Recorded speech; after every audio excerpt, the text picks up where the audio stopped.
การที่ได้มีคนรายล้อมดีๆไม่ว่าจะเป็นพี่ไม้เป็นใครๆก็ตาม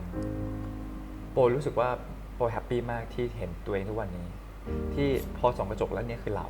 แล้วบวกกับเราได้เล่นคินพอสด้วยคินพอสพูดถึงความแตกต่างตลอดเวลาไม่ว่าจะเป็นในแง่ความรักการใช้ชีวิตทุกสิ่งทุกอย่างซึ่งมันสวยงามมากจริงๆแบบยอมรับแล้วเป็นตัวเองเถอะต่อให้ดีหรือไม่ดีอย่างเงี้ยซึ่งอยาก encourage ให้คนได้รักตัวเองในแบบที่ตัวเองเป็นผมเชื่อในเรื่องอิสระ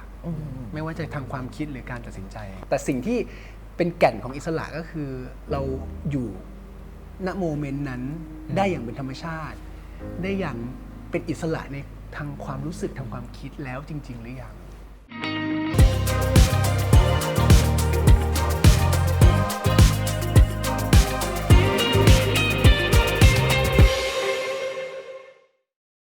สวัสดีครับยินดีต้อนรับเข้าสู่รายการ On That Day เรื่องวันนั้นที่เราคุยกันวันนี้กับผมกวงณัฐนันท์เฉลิมพนัส Content Creator The Standard Pop ครับ On That Day ครับคือรายการที่เราจะพาแขกรับเชิญย้อนเวลากลับไปในช่วงเวลาเก่าๆครับผ่านภาพใน Instagram โพสต์ใน Facebook หรือโซเชียลมีเดียต่างๆเพื่อลองทบทวนแล้วก็ขยายความกันดูว่าช่วงเวลาเหล่านั้นสำคัญกับแขกรับเชิญอย่างไรบ้าง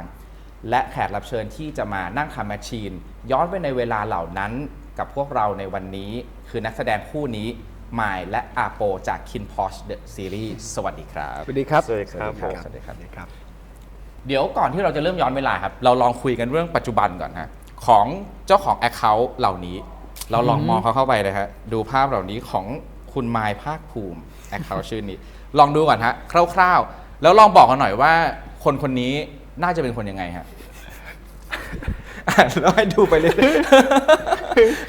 เริ่มที่คุณเสื้อดำก่อนแล้วกันนะลองมองไปที่คุณมายภาคภูมิก่อนฮะดูเขามีความเลอะเทอะพอสมควรนะครับโอเคได้คำว่าหนึ่งคำว่าเลอะเทอะฮะแต่เลอะเทอะจริงโอเคกำลังจะถามว่าคุณอโปรู้สึกยังไงไม่มีการจัดหน้าอินสตาแกรมเลยไม่จริงๆมันไม่รู้นะสำหรับโปว่ามันดีแล้วเพราะว่าเราน่าจะเป็นในสิ่งที่เราแบบเป็นจริงๆไม่ต้องคุมโทนไม่ต้องอะไรอย่างนั้นเป็นคนแบบไหนเป็นแบบนั้นพี่ว่าคนคุมโทนเขาก็เป็นแบบนั้นนะแค่เขาอาจจะมีระเบียบกว่าพี่นิดนึงโอเคเป็นการคุมโทนที่มีระเบียบโอเคอันนี้เป็นของไมล์นะของไมล์โอเคเรารีเฟกกันต่อไปครับอันนี้ก็เลยเทอมเหมือนกันนะมาไม่มีคำอื่นแล้วเหรอโอเคอันนี้ลองดูฮะโอเคทีนี้เราให้โปรรีเฟกของคนนี้ก่อนฮะเป็นยังไงบ้างฮะเอ็นนัทวินเยอะเลยเธอจริงด้วยผมเพิ่งเห็นคือก็ไม่เคยแบบมันนั่งตั้งใจมองฝีตัวเองขนาดเนี้ยผมรู้สึกว่ามันเขาดูมีโลกส่วนตัวสูงกันนะโลกส่วนตัวสูงโอเคแล้วมีอะไรอีกไหมฮะเขามีความเป็นตัวเองสูงมากมีความเป็นตัวเองสูงโอเคอันนี้คือเพิ่งแบบมันนั่งดูแบบจริงๆจังๆไม่แล้วฮะรู้สึกยังไงคนนี้บ้างมีความนิยามคนทั่วไปผมมองว่าเขาติดแต่ผมเข้าใจนะครับแค่เขาอยากจะลงในพื้นที่นี้ในสิ่งที่เขาคิดว่ามันอยากจะลงแค่นั้นเองลงในสิ่งที่อยากลงแค่นั้นอีกช่วงเวลาหนึ่งครับเราลองย้อนกลับไปให้มันแบบเด็กที่สุดเลยคือช่วงเวลาวัยเด็กของแต่ละคนนะครับนี่ครับเราขอเริ่มที่เด็กคนนี้ก่อนของมายก่อนเหมือนเดิมฮะลองดูมีประมาณ3ภาพมายชอบลงภาพตอนวันเด็กใช่ครับน่ารักตอนเด็กๆเป็นยังไงบ้างคือผมเป็นเด็กแบบไหนเป็นเด็กแบบไหนสิ่งที่ผมจำได้ดีที่สุดคือรักการกินมากการกิน แล้วก็ชอบเรื่องตัวเลขครับถ้านึกออกเต็มที่มี2อย่างที่ปุ๊บขึ้นมาเลยโอเคเรื่องที่สำคัญสำหรับเรานะคือเรื่องการกินก่อนตัวเลขเดี๋ยวคุยกันเพราะว่าบอกว่าชอบกินมากในแคปชั่นรูปนี้ฮะมาเขียนไว้ว่ากิจกรรมหลังกินข้าวเย็นคืออ้วกเอาของที่กินออกมาแล้วกินของอร่อยใหม่เข้าไปเรื่อยๆอันนี้เรื่องจริงในภาพข้าวเหนียวจิ้มลาบยังคาปากอยู่เลยเราทำแบบนั้นไปทำไม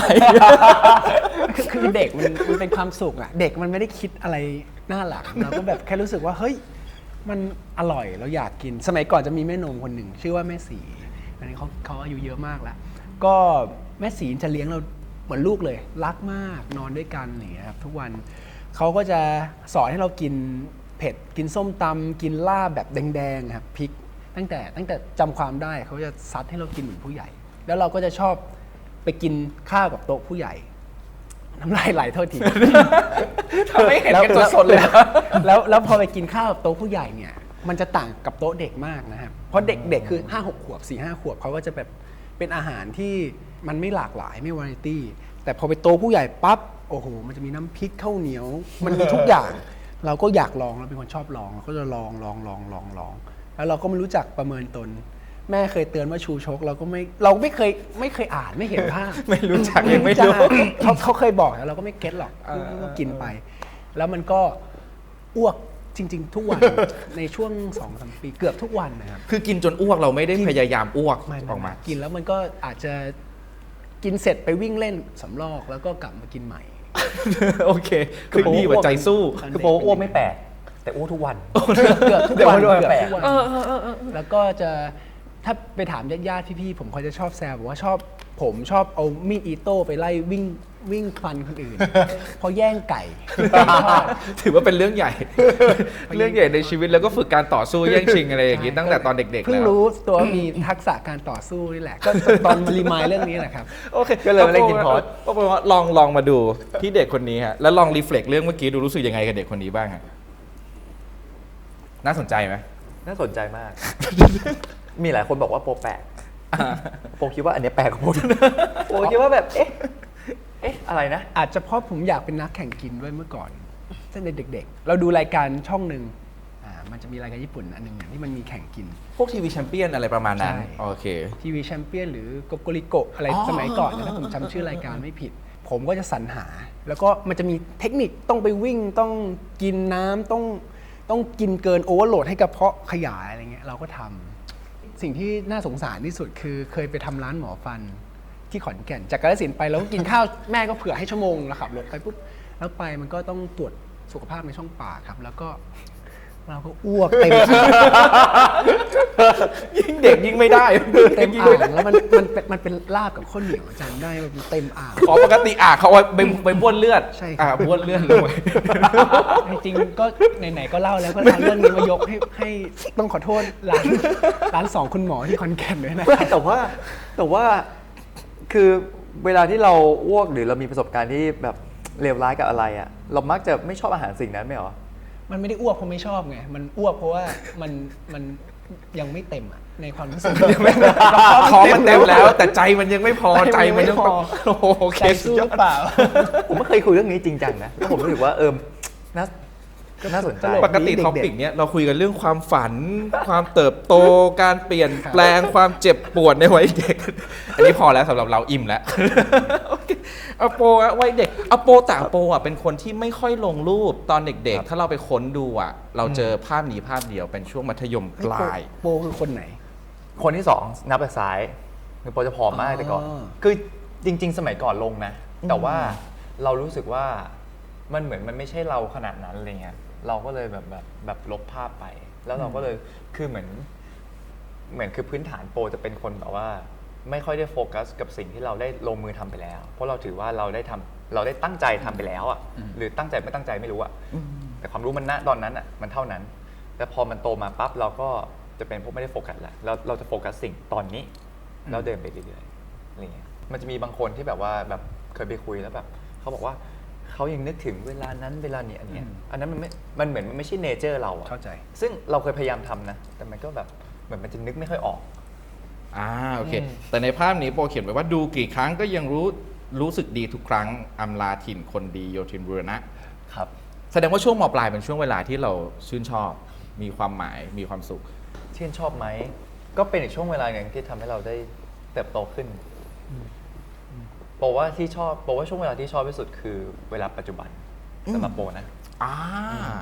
แสดงว่าถ้าเป็นโปนะตอนนั้นโปจะชอบตอนที่เป็นมปลายที่สุด ใช่ เพราะมันคือปัจจุบันของ เพราะมัน เรา คือปัจจุบันตอนนั้น โอเค งั้นทุกๆภาพที่โปลงอะมันจะมีความรู้สึกของเราอยู่ในนั้นทุกภาพ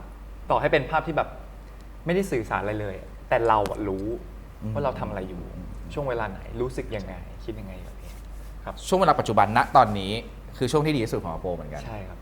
โอเคครับถ้างั้นของไม้บ้างครับตอนมปลายสั้นๆ รู้สึกเป็นคนแบบไหน มันเป็นช่วงเวลาที่ดีกับเราขนาดไหน จริงๆผมเป็นโฮมซิกตอนมปลายผมคิดว่าผมเป็นโฮมซิกแล้วผมก็ไม่ค่อยได้บอกใคร มันก็เลยทำให้ช่วงเวลามปลายผมอาจจะมีการโดดเรียนเยอะหน่อย ก็จะไปพบโลกนอกโรงเรียนเยอะ โอเคโอเค ไปเจอโลกนอกเรียนเยอะ โลกนอกโรงเรียนที่เราไปเจอมีอะไรบ้าง ก็เริ่มจากโลกดนตรีก่อนครับ เกี่ยวกับโลกเกี่ยวกับดนตรี เกี่ยวกับการถามตัวเองว่าชีวิตเราเกิดมาเพื่ออะไร ประมาณ 16 17 งานในเรกผมช่วงนั้น มี2-3อย่างแรกคือเล่นกีตาร์วันละ7-8 ชั่วโมง อย่างที่2คือไปร้านอินเทอร์เน็ต เพื่อไปดูเว็บไซต์ซื้อขายกีตาร์แล้วอย่างที่3คือไปในสถานที่ต่างๆ ในกรุงเทพแถวพระนครบ้างแถวสวนสาทรแถวอะไรก็ว่าไปที่เด็กเราไปได้ แล้วไปนั่งดูคนเดินไปเดินมาแล้วดูพฤติกรรมคนแล้ว question mark ว่าเฮ้ยมันเกิดอะไรขึ้นทำไมเขาต้องทำอย่างโน้นอย่างนี้รวมไปถึงชอบที่จะไปคุยกับคนแปลกหน้า ชอบไปให้ คือผมชอบที่จะไปคุย แล้วถ้าเราสปอตได้ว่าเขามีความทุกข์อยู่ เราจะชอบไปหาเรื่องคุยให้เขามีความสุข นั่นคือกิจกรรมจากการโดดเรียน จริง ๆ เหมือนเคยเขาเล่าให้ฟังว่าเขาก็แบบเทรดขายกีตาร์เนี่ยแบบ เป็นงานอดิ ไป เรก ไปแลกเปลี่ยนที่อเมริกาก็ยังทำอยู่เหมือนกัน อ๋อใช่เคยไปแลกเปลี่ยน แฮปปี้ ตอนม.5 คือผมซื้อขายกีตาร์ตั้งแต่ประมาณ 14 เป็นความชอบความรักอะครับ แล้วเราก็ไปอเมริกาเราก็ทำ เรียนโดดเหมือนกัน มีแต่อเมริกาโดดไม่ได้ ประสบการณ์ที่อเมริกาเคยโดด 2 รอบ โอเค มันโดนเขาว่า detention โดนกักนะครับ อ๋อ เพราะว่าเขา โอเค โรงเรียนมันเล็กอ่ะ เรารู้นะ แต่เราอยากลอง โอเค โรงเรียนแรกเนี่ยมี 117 114 คนทำนองนั้น โดดไปก็เรียบร้อยเลยครับ โดนวันเสาร์ต้องมาถูกกักบริเวณ ส่วนอีกโรงเรียนหนึ่งย้ายไปเมืองที่ใหญ่ขึ้น โดดไป แต่ว่าโรงเรียนไม่รู้ เพราะว่าเขาจะโทรเรารู้แหละเราฉลาดแล้วก็เขาโทรมาแล้วก็รับสายที่บ้านแทน แล้วก็คุยแทนโฮสต์แฟมิลี่ โอเค อันนี้แม่ไม่รู้เหมือนกันไม่ค่อยได้บอก เสียงอ่อยเดี๋ยวเมื่อกี้เสียงอ่อยเลย โอเค ขอบคุณครับอ่ะ เหนียวเหมือนกันนะ เดี๋ยวเซตต่อไปฮะ อันนี้เป็นอีกอันหนึ่งที่เราเจอบ่อยๆ จับข้อสังเกตมาของแต่ละคน เริ่มที่ไมค์ก่อนเหมือนเดิมไมค์เป็นคนที่ถ้าลองไปกดดูในอินสตาแกรมนะฮะ แล้วลองจิ้มภาพที่เป็นภาพลงภาพตัวเองไว้อะผมว่าตั้ง70%เป็นอย่างน้อย แคปชั่นจะเป็นคำคม เช่น สิ่งใดไร้ซึ่งปัญหา สิ่งนั้นก็ไร้การพัฒนา Good night mindset แฮชแท็กรูปนี้ เกิดมาเป็นคนอย่าดูถูกคน ครับ อันนี้เรายกตัวอย่างมาสั้นๆ ติเพื่อก่อดีกว่าเยินยอจนพินาศนะครับ นี่แล้วก็รูปนี้ที่เราคุยกันเมื่อกี้ พูดให้น้อยศึกษาและลงมือทำให้มากฮะโอเคครับ ครับ ก่อนที่ไมค์จะแก้ตัวอโปรู้สึกยังไงบ้างฮะกับความเป็นเจ้าแห่งคำคมอินสปิเรชัน คือโปเข้าใจเขา เพราะว่าจริง ๆ ช่วงเนี้ยเราอยู่ด้วยกันบ่อย อยู่ด้วยกันบ่อยมาก เหมือนพอเขาเขียนแคปชั่นอะเรารู้คือเราไม่แปลกใจเลยว่าทำไมเขาเขียนคำนี้ เพราะว่าช่วงนั้นเราคุยกันเกือบทุกวันแล้วเราจะรู้ว่าวิธีการพูดแบบนี้น้ำเสียงแบบนี้ ภาวะแบบนี้อ๋อมันเลยเกิดคำนี้ขึ้นมาอะไรเงี้ย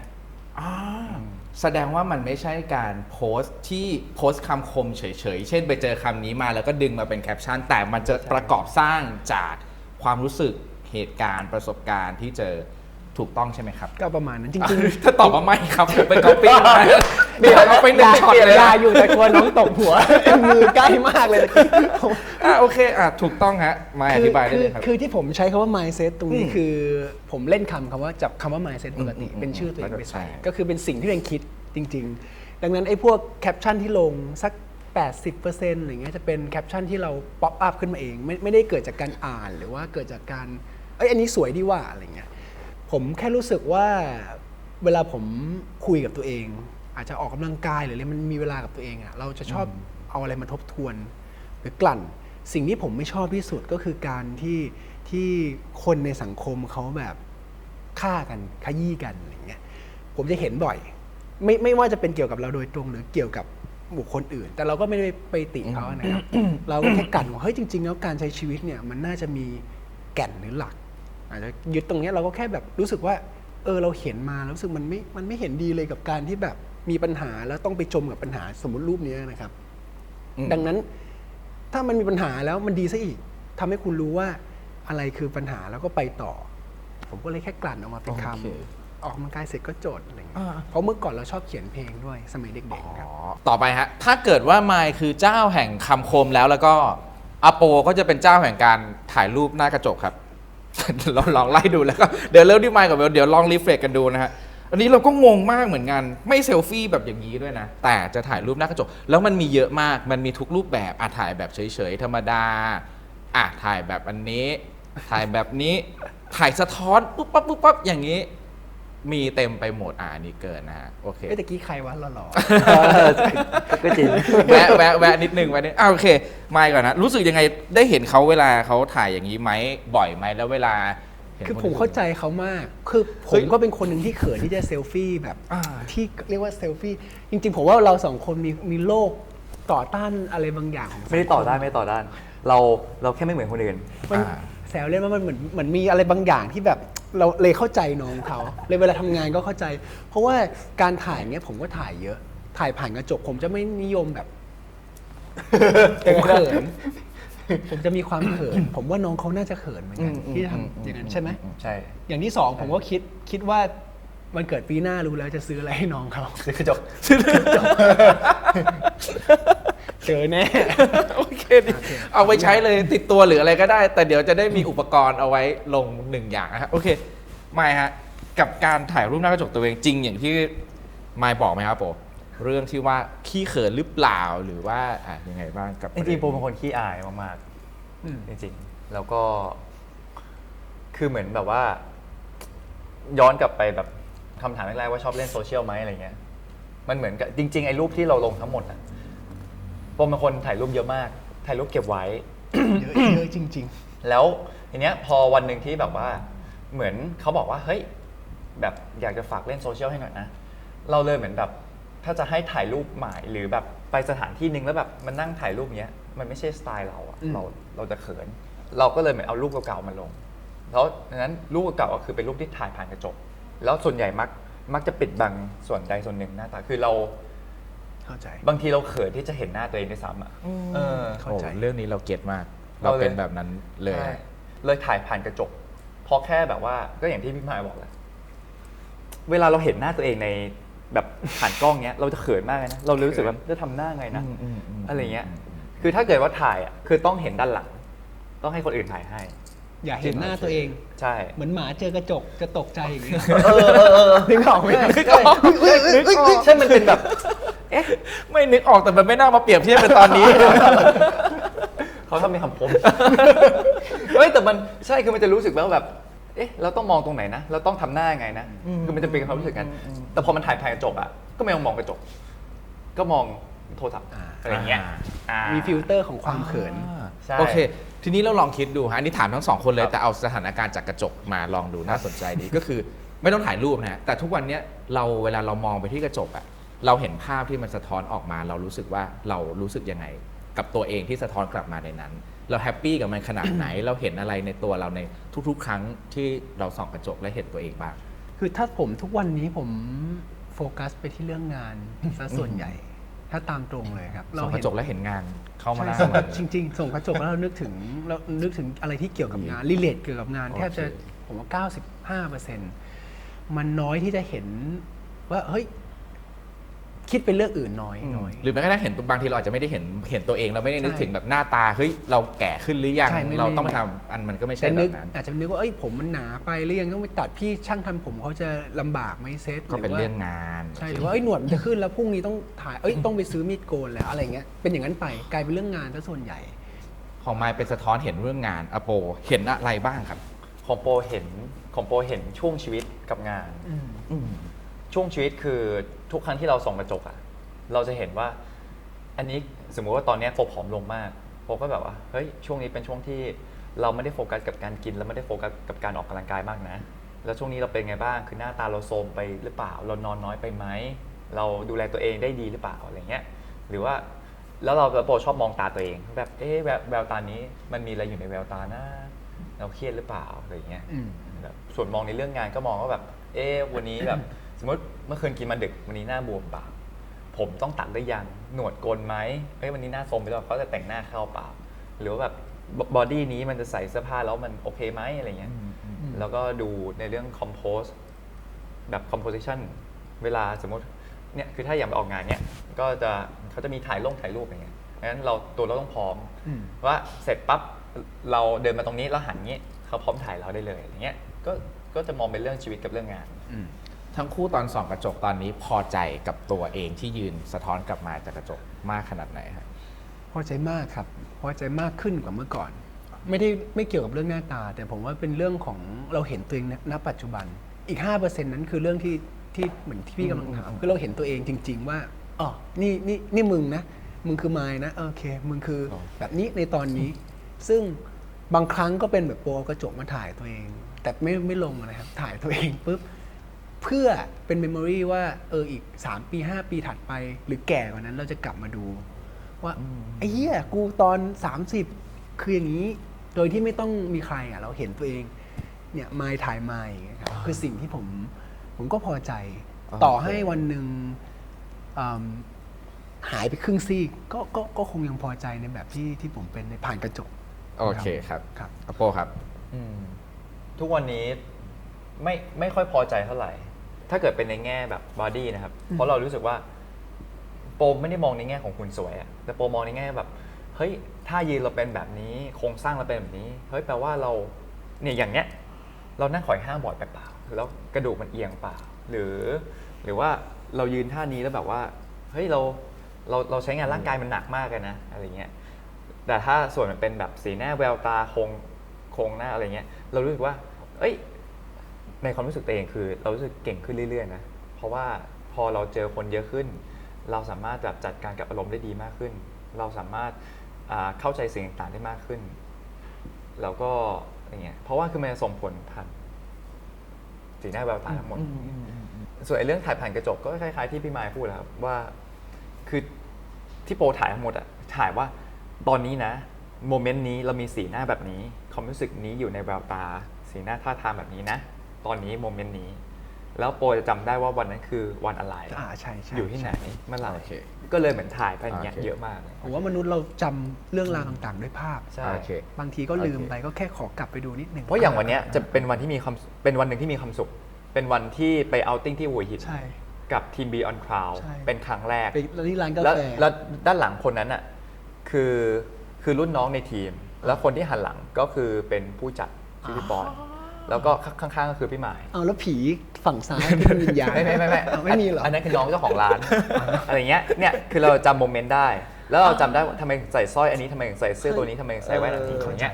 อันนี้โปรจำแม่นจริงๆนะ เพราะว่าถ้าเราดูในรูปเนี่ยตอนแรกเรามองไม่เห็นคนข้างหลัง ครับ ด้วยซ้ ครับ ำแต่ว่าพอพูดขึ้นมาอโปจะรีมายถึงทุกอย่างเนี่ยอโปเป็นคนหินเรื่องคนที่นั่งข้างหลังมาอะไรเงี้ยทั้งหมดเลยนะยอดเยี่ยมครับเราขอประเด็นกระจกอีกแค่นิดเดียว ได้ ทิ้ง เลย ท้ายเมื่อกี้มายมีพูดถึงว่าเรามองเห็นแล้วมันเห็นตัวเองสะท้อนกลับมาใช่ไหมมีช่วงเวลาไหนไหมที่นักพูดส่องกระจกแล้ว สิ่งที่สะท้อนกลับมามันไม่ใช่ตัวเองว่ะ มี มันคือช่วงเวลาไหนบ้างเนี่ยบ้าง สำหรับผมมันมี 2 ช่วงแรกคือเวลาเราทำการแสดงแหละถ้าเราไปเป็นอีกคาแรคเตอร์หนึ่งเราก็ไม่รู้สึกว่าเราเป็นตัวเองอยู่แล้วคือมันคือมนุษย์มันคงไม่ใช่แบบ 100% ไปเป็นคาแรคเตอร์แต่ว่ามันก็จะไม่รู้สึกถึงตัวเองเลยณเวลานั้นซึ่งดี กับอย่างที่ 2 เวลาที่เราต้องปฏิบัติภารกิจอะไรบางอย่างที่สังคมอาจจะเพรสเชอร์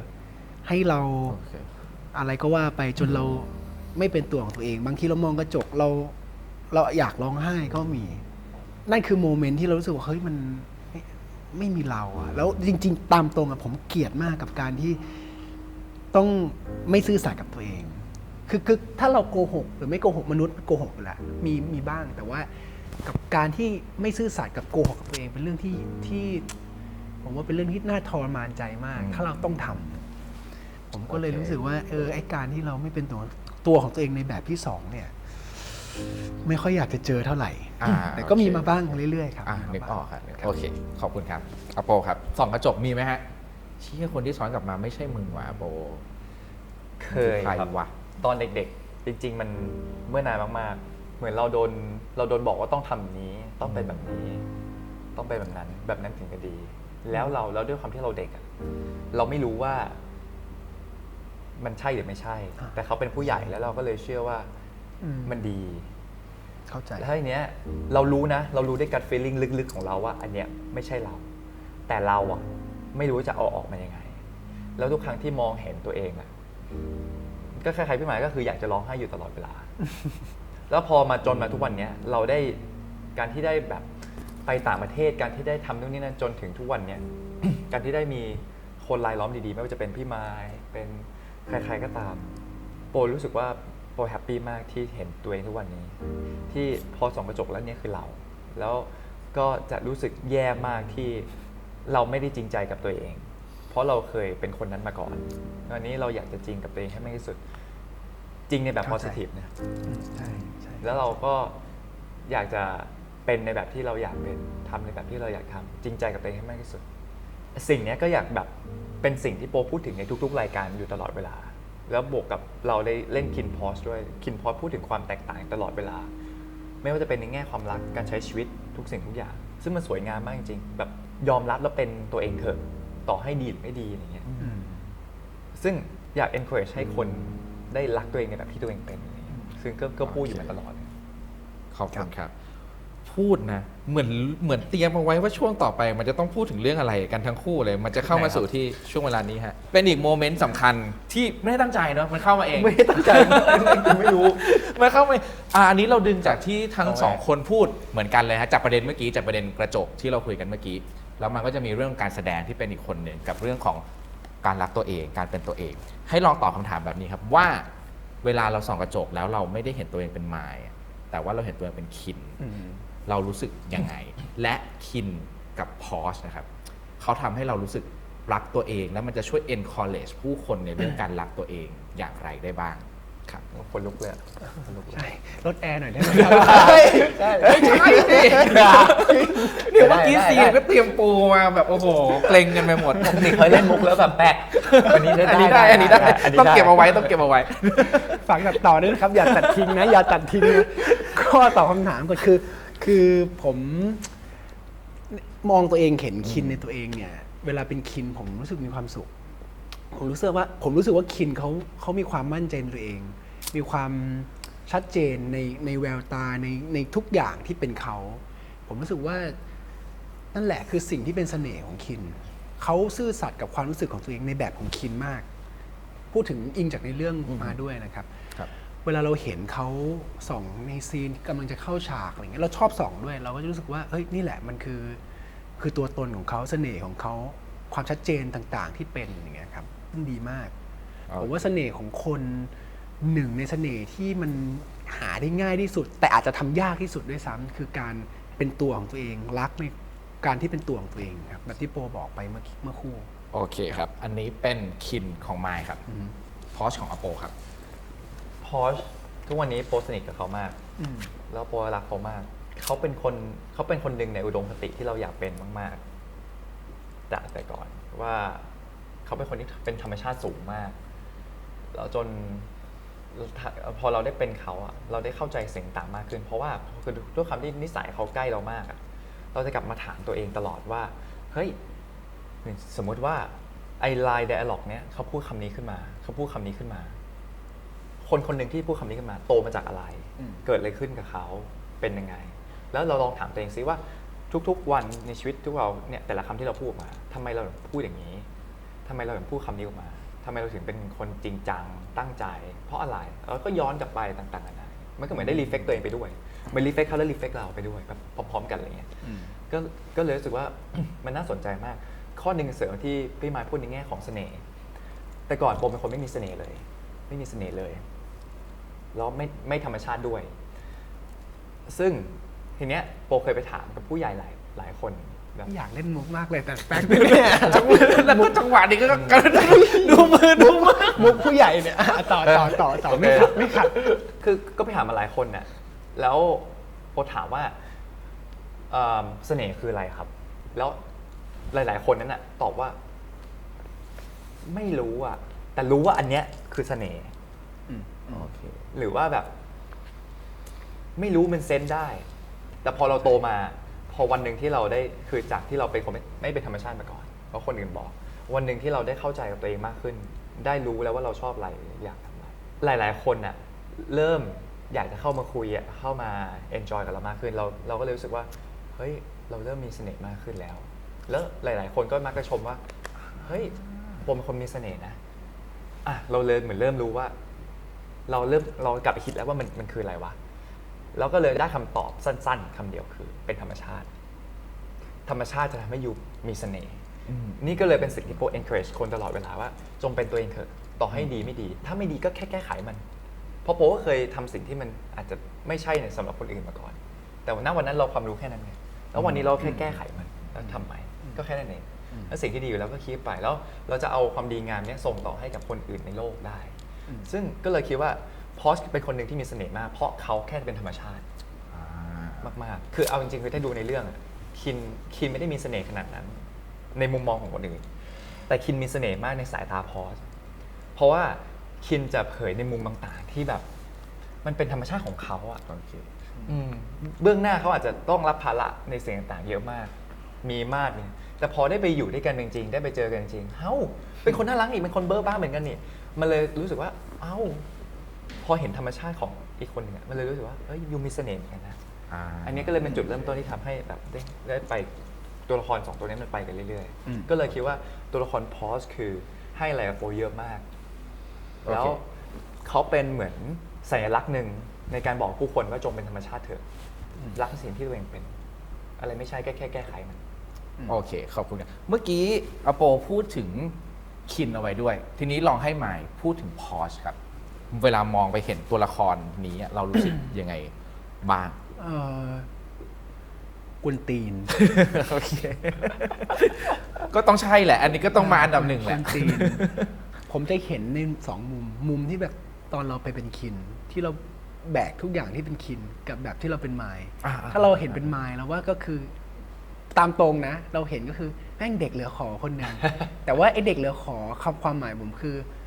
แต่มันน่าดูอ่ะ มันดูมีจังหวะจะโคนบางอย่างในการแสดงออกเวลาดูหลังมอหรือดูเวลาเขา acting อะนะครับในตอนที่ผมพักอยู่ ก็รู้สึกมันน่าสนใจ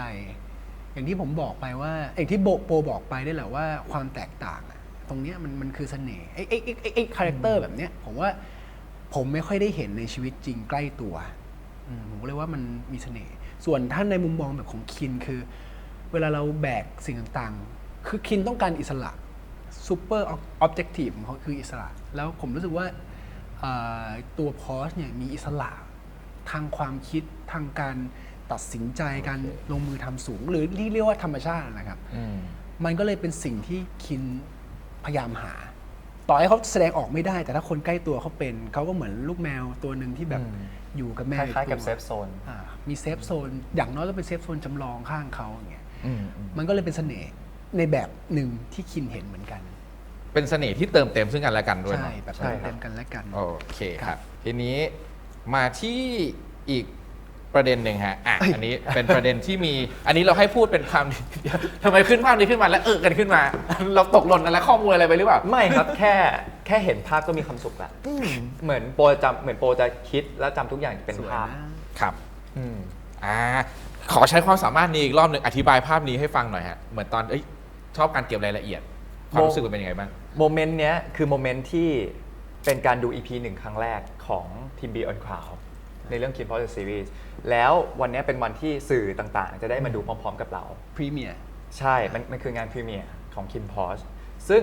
พวกเราทำงานมาตลอด พวกเราไม่เคยรู้เลยว่าเฮ้ยมันมีคนให้ความสนใจขนาดไหนเขาแค่พูดกันเบื้องหลัง แต่เราไม่ได้เห็นกับตาแล้ววันเนี้ยเป็นวันที่สื่อมาเยอะมาก เขาบอกว่ามา2 เท่าจากที่วางแผนไว้ แล้วเสร็จปั๊บก็มีไมค์มาตั้งเต็มเลยแล้ว เราจำได้ว่า อันเนี้ยเราเหนือใครมา เราเหนือคนนี้มา เราอยู่ด้วยกันมาตลอด เราเหนือมาตั้งแต่แบบเมื่อเนิ่นนานมาก แล้วจนวันเนี้ยมันเกิดขึ้นจริงแล้ว มันเลยเป็นแบบว่าแบบเลยเอาภาพนี้ลง เพราะว่าเราเหมือนเขาคงไม่ได้ตั้งใจจับไหล่เราอะแต่เขาคงแบบเหมือนแบบ จะตบหัวแต่ตบไม่โดน เขาคงจะตบหัวมั้ง เราเล่น พูดเล่น แต่ว่า พูดเล่น มันเหมือนมันเป็นความรู้สึกดีๆ ที่เฮ้ยเรา2 คนเดินไปด้วยกันแล้วอยู่ด้วยกัน แล้วภาพเบื้องหลังที่อาจจะไม่เห็นคือภาพทีมเป็นทีมงานของเรา Beyond Cloud แล้วข้างหน้าคือนักสื่อข่าวมันเหมือนพวกเราต่างเดินกันไป แล้วพร้อมทำสิ่งเนี้ยด้วยความตั้งใจดีอะเพื่อที่ส่งความสุขให้ถึงกับทุกคนทั่วโลกอะอย่างเต็มที่ ครับ และนี่ก็คือหนึ่งในภาพนั้นพอมีหลายคนหลายชาติเข้ามาดูอะแล้วทุกอย่างที่เราสื่อสารไปใน Kin Post อะรวมถึงสิ่งที่พวกเราพูดในทุกๆสื่ออะเขาพูดถึงเรื่องที่เราพูดกันไปนะเขาพูดถึงเรื่องความหวังดีความรู้สึกดีๆที่สื่อสารจาก Kin Post แล้วก็จากพวกเรา มันทำให้เรารู้ว่าเฮ้ยสารไปถึงพวกเขานะ แล้วพวกเราเลยมีความสุขมากๆว่าเฮ้ยเรากำลังให้สิ่งดีกับพวกเขาอยู่อะเรากำลังให้ความรู้สึกดีๆ ให้กำลังใจ ให้ความเชื่อมั่นว่าสิ่งที่พวกเขาทำอยู่อ่ะมันดำเนินมาถูกทางแล้วนะก็แค่อะไรที่ไม่ใช่ก็ช่างมันแล้วทำสิ่งดีงามต่อไปอะไรเงี้ยแล้วรู้สึกว่าสารที่พวกเราพยายามสื่อสารอยู่มันถึงนะอย่างเช่นแบบในแง่ของการเติมเต็มกันระหว่างคิดและพอดอ่ะมันไม่เกี่ยวว่าเป็น LGBT+ หรืออะไรอ่ะมันคือธรรมชาติที่เกิดขึ้นอ่ะแล้วธรรมชาติมันมาจากจิตใจก่อนอะไรเงี้ยเพราะว่ามีความสุขมากๆกับสิ่งที่ทำอยู่ โอเคครับไม่เสริมไหมครับ ก็เสริมก็คือความขยายนิดนึงว่าความสุขจริงๆหรือเรื่องความแตกต่างมันคือ1แฟกเตอร์แค่นั้นในชีวิตผมว่าในชีวิตมีอะไรอีกเยอะแยะความทุกข์สุดขีดในชีวิตก็คือ1ในความสุขถ้าวันหนึ่งเราผ่านเวลาไปแล้วมองย้อนกลับไปผมก็เคยเจอความทุกข์ที่มันสุดขีดในชีวิตแล้วเรารู้สึกว่าเฮ้ยวันหนึ่งที่เรามองกลับไปเมื่อเราโตขึ้นสิ่งนั้นมันคือสิ่งที่แบบสิ่งที่เติมเต็มให้เราเป็นถึงทุกวันเนี้ยมันคือความสุขหนึ่งที่เราจริงๆมันก็ถ้าไม่เป็นอย่างนั้นก็คงไม่เป็นแบบนี้ดังนั้นอะไรต่างๆที่เราไม่ยอมรับตัวเองหรือคนอื่นว่ามันไม่ดีผมว่ามันเป็นแค่1แฟกเตอร์สุดท้ายเราต้องมาดิสคัสคุยกับตัวเองให้ได้ว่ามันใช่หรือไม่กับชีวิตเราคล้ายๆกับสิ่งที่พอชบอกว่าคล้ายกับสิ่งที่พอชและคินบอกว่าเป็นอิสระไปเถอะอิสระแบบสิ่งที่เป็นผมเชื่อในเรื่องอิสระไม่ว่าจะทางความคิดหรือการตัดสินใจความคิดความรักการใช้ชีวิตเป็นอิสระไปเถอะครับทุกวันนี้เราคิดว่าเราสามารถมีอิสระในทุกๆอย่างแบบที่ คินและพอชกำลังพยายามบอกเราได้มากน้อยขนาดไหนนะก็ยังไม่100%มันคงยากที่จะ100%นะครับเพราะว่าอิสระในที่นี้สำหรับผมนะผมแบ่งเป็นไม่ว่าจะแบบคำยอดฮิตอิสระทางการเงินอิสระทางการใช้ชีวิตอิสระทางความคิดการตัดสินใจอะไรก็ตามบางคนมีเกือบทุกอย่างแต่ไม่มีอิสระในการตัดสินใจก็มีดังนั้นการที่คนเราจะมีอิสระ 100% ผมว่ายากหรืออาจจะไม่มีมั้งผมไม่แน่ใจแต่สิ่งที่เป็นแก่นของอิสระก็คือเราอยู่ณโมเมนต์นั้นได้อย่างเป็นธรรมชาติได้อย่างเป็นอิสระในทางความรู้สึกทางความคิดแล้วจริงๆหรือยังสำหรับผมตอนนี้ก็ดีบ้างแย่บ้างเป็นธรรมชาติเพราะเราต้องเจอคนมากมายหลากหลายรูปแบบแล้วเราเป็นคนใจดีเป็นคนดุมากแต่ก่อนจะเจอความดุเราจะใจดีมากไอ้ตรงความใจดีน่ะที่เราถูกกัดกินจากสังคมบางสังคมอะไรอย่างเงี้ยครับโบ้ให้นิยามคำหนึ่งว่าจริงๆแล้วมันมีสิ่งที่ต้องทำกับสิ่งที่อยากทำในชีวิตคนนะสุดท้ายแค่เรามีอิสระทางจิตใจก่อนเฮ้ยเราอยากทำสิ่งนี้นะแต่ทำไม่ได้ก็ไม่เป็นไรก็ไม่ต้องทำแต่รู้ว่าอยากทำขอแค่รู้ก่อนเพราะคนส่วนใหญ่จะไม่ไปถึงยอมรับด้วยซ้ำว่าเราอยากทำเพราะเขาจะไปแบบปึ๊บไม่ได้แล้วทำไม่ได้แต่จริงๆมันต้องรู้ก่อนว่าอยากทำซึ่งคินและพอชและตัวละครอื่นๆในเรื่องทั้งหมดอ่ะมันเหมือนพยายามบอกเรื่องนี้อยู่ใช่ครับอย่างตรงไปตรงมาเลยแหละทั้งเรื่องของความมันไม่ได้100%หรอกแต่ทำยังไงให้มันอิสระที่สุดเท่าที่มันจะเป็นไปได้และถ้ามันยังไม่อิสระจริงทำยังไงให้มันอิสระมากขึ้นแล้ววงเล็บคือห้ามไปเบียดเบียนคนอื่นบางคนเรื่องอิสระมันคือตัวเราใช่ไหมแต่ว่าแอ้งเสือกไปเบียดเบียนคนอื่นไม่ควรครับโอเคครับสุดท้ายของประเด็นคินพอชครับอยากให้ฝากเวอร์ชั่นอันคัทหน่อยฮะย้ำเรื่องนี้ให้ฟังหน่อยว่าเราจะเจออะไรในนั้นบ้างอันนี้ช่วยบอกคนดูที่อาจจะยังไม่ได้ดูเวอร์ชันอันคัทนะชอบแบบพออันคัทมาคือแบบยิ้มแบบหน้าหล่อเลยผมว่าจะเจอความลึกและหวาดเสียวกว่าเวอร์ชันไม่อันคัทถ้านิยามง่ายๆของผมโอเคลึกและหวาดเสียวอโปนิยามมันว่าอะไรดีครับโปนิยามว่าความตื่นเต้นและความลุ่มลึกซึ่งอันนี้เราสามารถไปดูได้ในไอชีเวลาเที่ยงคืนทุกๆวันเสาร์ครับโอเคได้ครับพอจบเรื่องทั้งหมดฮะอีกหนึ่งข้อสังเกตที่ตั้งแต่เราทำการบ้านมาเราไล่ดูเยอะพอสมควร สิ่งที่เราเซอร์ไพรส์ก็คือมายกับอโปเป็นคู่ที่ลงรูปคู่กันน้อยมากแบบมากจนแบบเฮ้ยยังมีเรื่องอะไรมาถามคนในรายการเมื่อวันนี้เพราะว่าซีเควนต์มันคือต้องให้ทั้งสองคนน่ะพูดถึงโมเมนต์ที่มีร่วมเฮ้ยทำไมลงน้อยจังวะคือถ้าลงอ่ะก็จะมีอย่างเช่นอันนี้เป็นของมายลงแล้วก็เป็นฉากแบบนี้อันนี้เป็นเรื่องแคปชั่นน่าจะเขียนว่าถ้าเราจะไม่ปวดใจดั่งไฟสุ่มซวงแล้วก็โดนกระซวกเข้าไปอย่างนี้นะอันนี้เป็น1อันแล้วก็อันนี้เป็นของอโปลงก็จะเป็นภาพประมาณนี้มันจะเป็นภาพแบบตลกอะไรอย่างเงี้ยฮะเรารู้สึกว่ามันเป็นข้อสังเกตที่น่าสนใจดีแล้วก็ถ้ารวมกับที่เราคุยกันมาทั้งหมดเป็นคนที่ลงรูปกันน้อยแต่เท่าที่คุยกันมามีความเข้าใจกันอยู่เสมอถ้าลองสังเกตดูนะจะเป็นคู่ที่พูดคำว่า เฮ้ยผมเข้าใจเขานะบ่อยมาก ลองตอบสมมุติฐานหรือว่าข้อสังเกตของเราหน่อยทำไมเป็นคู่ที่ลงรูปคู่กันน้อยกว่าที่เราคิดเยอะเลย มีอะไรเป็นพิเศษไหม คือถ้าส่วนตัวโปเป็นคน ไม่เคยถามกันเลยนะ ไม่เคยถามเหมือนกัน อืม แล้วก็เพิ่งมา realize กับตัวเองว่าว่ะลงรูปคู่น้อยเหมือนกันนะ เพราะอะไรคิดว่าเพราะอะไร คือถ้าเป็นอันนี้คือของโปนะของโปจะรู้สึกว่ารูปคู่มันเป็นแบบ private moment อะ ใช่รู้สึกเหมือนกัน อืม รู้สึกเหมือนกันนะ อันนี้แบบรู้สึกว่าพอมันเป็น private moment อะคือโปถ่ายรูปเยอะมาก จริงๆรูปคู่ก็มีเยอะมาก แต่ว่าโป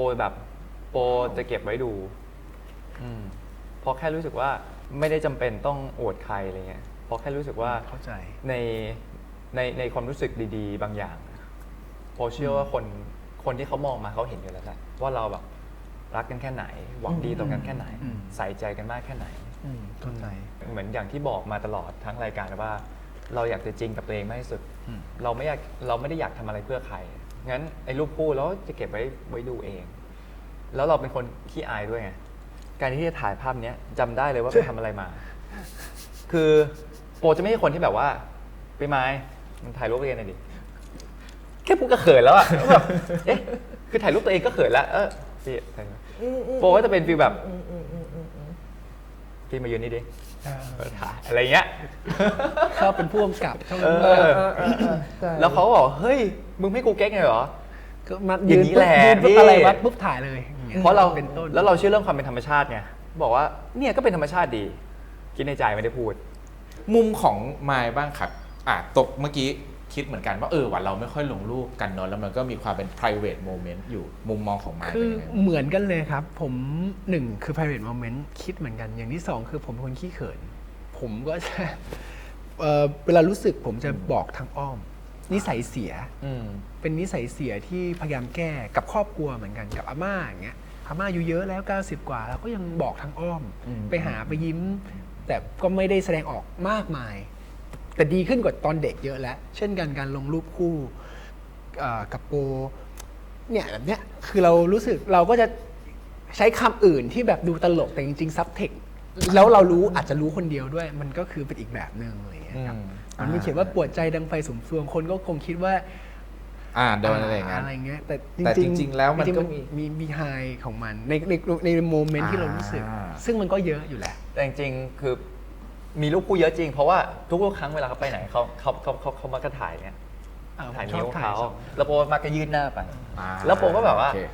ไม่เคยรูปนั้นของตัวเองเลย เราก็ไม่เคยหลง ใช่ก็เลยรู้ว่าแบบ มัน จ ก็ ริงๆคือเรามีรูปคู่เยอะมากหรือแม้แต่แบบเขาถ่ายอย่างเงี้ยโปเห็นแล้วโปก็เลยเข้าใจว่าเราก็เป็นเหมือนกัน โอเค เรื่องนี้ก็เป็นอีกเรื่องหนึ่งที่เรายืนยันได้แล้วก็รู้สึกไปด้วยเหมือนกันนะฮะเรื่อง private moment แล้วพอนอกจากที่ทั้งสองคนพูดมันก็ไม่ใช่แค่ความเป็นส่วนตัวมันคือ มันจะคิดถึงอีกคนหนึ่งอยู่ด้วยตลอดเวลาเพราะว่าการลงรูปคู่มันคือไม่ลงรูปเราคนเดียวนะมันคือรูปของเราสองคนแล้วว่าเรื่องนี้เป็นเรื่องที่ชัดเจนมากๆของคู่นี้เมื่อกี้ขออีกนิดเดียว บอกว่าเราถ่ายรูปคู่เยอะแต่เราเก็บเอาไว้ดูเอง เพราะฉะนั้นโอเค คนอื่นไม่ได้เห็นหรอกแต่ทุกครั้งที่เรากลับไปดูรูปคู่เราเนี่ยเราจะคิดถึงอะไรมากที่สุดของกันและกันนะ โปจะคิดถึงความรู้สึกที่เกิดขึ้นณตอนนั้น ตั้งแต่แบบเริ่มชวนมาถ่ายรูปกัน โมเมนต์ที่อยู่ณที่นั้นเราไปทำอะไรกัน เราไปอย่างเงี้ย สำหรับผมแล้วแต่รูปไป แล้วก็เราก็ค่อยไปค่อยรีมายถึงเขา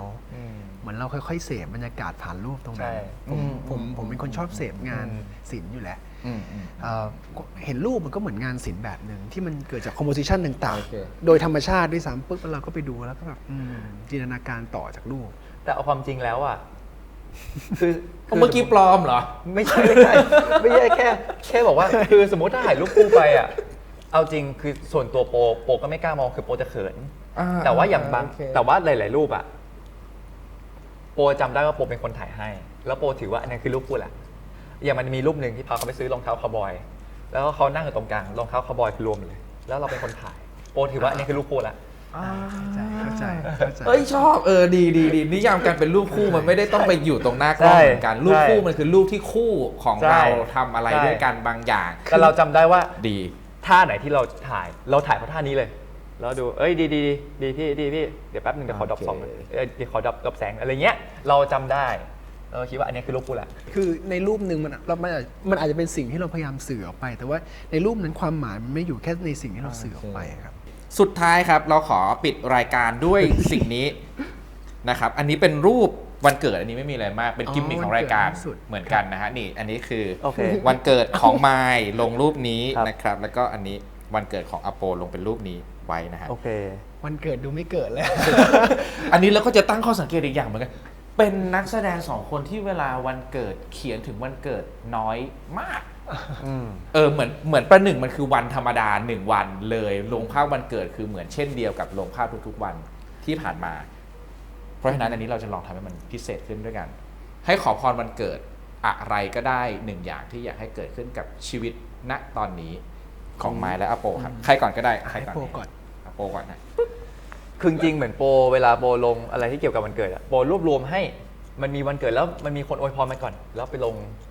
มันก็จะดีเลย์จาก อ๋อ นี้ เพราะฉะนั้นรูปนี้ไม่ใช่รูปวันเกิดอ๋อ รูปนี้ไม่ใช่รูปวันเกิด แต่ว่า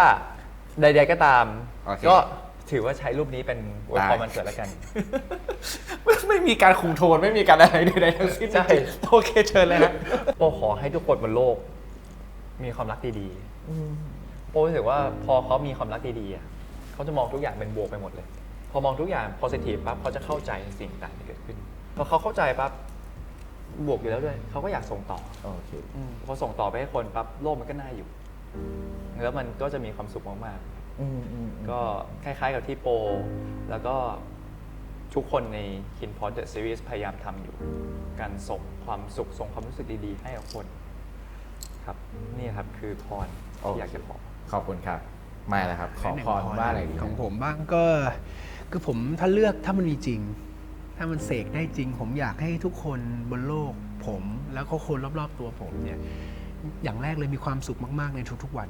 ถ้าเรามีความสุขมากๆทุกๆวันได้มันคืออะไรที่แบบกำไรของชีวิตละไม่ต้องไปหาอะไรมากมาย อย่างที่สองคืออยากให้ทุกคนเปิดใจกันจริงๆเพราะผมคิดว่าสังคมสมัยใหม่เนี่ยยุคปัจจุบันไปถึงอนาคตเนี่ยมีโอกาสมากที่คนเปิดใจมากขึ้น แต่ไม่ 100%มันอาจจะเกิดคลื่นใต้น้ำหรือเกิดอะไรบางอย่างที่จะทำให้สุดท้ายแล้ว มันก็จะเกิดการไม่ยูเนียนกันนะครับผมมองถึงอนาคตอย่างนั้น อย่างที่สามคือผมอยากให้ทุกคนมีความรักแล้วแชร์กัน ผมเชื่อเรื่องของการ give and take ไม่ใช่ให้อย่างเดียวหรือรับอย่างเดียว ดังนั้นถ้าเป็นไปได้ก็สามอย่างนี้รวบให้ทุกคนมีมากเหมือนกันครับ ได้ครับ ขอบคุณมากครับ เกินเวลามาจะบอกว่าเล็กน้อยไม่ได้ เกินเวลามาเยอะเหมือนกันโอเคขอบคุณมากเลยครับทั้งสองคนที่มาย้อนเวลากันในวันนี้นะครับ ขอบคุณมาก นะครับขอบคุณครับ มีความสุขมากครับ ขอบคุณสำหรับการติดตาม และถ้าใครอยากร่วมนั่งไทม์แมชชีนย้อนวันๆกับแขกรับเชิญในครั้งต่อไป สามารถกดติดตามพวกเราได้ที่ Channel YouTube The Standard Pop และพบกับ EP ใหม่ทุกวันพฤหัสบดีเวลา 1 ทุ่มตรง